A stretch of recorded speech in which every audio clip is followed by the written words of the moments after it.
The word for snakebite in Hebrew sounds a lot like the word for interest in Hebrew. We'll get to that in a minute. Welcome to Parashat Mishpatim, a collection of laws, including some rules about banking. This parsha talks about the laws of slaves, the laws of manslaughter, the laws of kidnapping, of injuring a parent, of personal damages, of forbidden magic, of idolatry, of holidays, the laws of stray animals, the laws of violent animals, and the laws of lending money. Last week we received the 10 Commandments. This week we receive another 53. After escaping unfathomable suffering in Egypt and leaving in a whirlwind of plagues and miracles, the Israelites finally reached Mount Sinai. Amid thunder, smoke, fire, and an entire mountain trembling, they heard the voice of God. Soon, they're going to hear about interest-free loans. It seems pretty anticlimactic, and yet you could say that the entire Torah rests on these monetary laws. How can the entire Torah be grounded on whether or not we charge interest? And what does that have to do with snakes? Don't worry, we're getting there. The Torah says, "If you lend money to my people, to the poor among you, do not act toward them as a creditor. You may not charge them interest." Let's break this down. If you lend money to my people. In Hebrew, the verse begins with the word im, which means if. Rabbi Yishmael, one of the sages of the Talmud, the oral tradition, says that everywhere in the Torah that the word im is used, it's a choice, with the exception of 3 places. This is one of those places.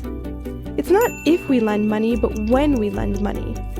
Helping others isn't an option, it's a requirement and a necessity. To the poor among you. What does this mean, among you? People who need help are not separate from us, they are us. When someone asks for help, imagine you're the one in need. Do not act as a creditor. Don't treat the other person like you're better than them because you lent them money. You may not charge them interest. Here's where the snakes come in.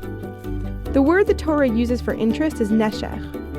Interest, neshech, is kenishikat nachash, like a snake bite. A tiny snake bite she may not even feel as the poison spreads throughout her body, but days pass, the leg swells, and she gets so sick she might not even recover. Same thing with interest. Interest is like a snake secretly attacking a bank account. When someone wants to borrow money, whether it's to help buy groceries or maybe to go to school or buy a house, and they have to pay back just a little more money than what they borrowed, it starts as a small little bite. He may not feel it at first, and he might not even notice it, but slowly it swells, increasing bit by bit, requiring him to pay more and more and more money, making it nearly impossible to ever come out of debt. It's not only the Torah that's grounded on whether or not we charge interest, but our entire society. The real measure of a community is based on how we treat others. When someone asks to borrow money, do we use that as an opportunity to help them, or do we use it as an opportunity to help ourselves and make ourselves rich with tiny little bites of interest?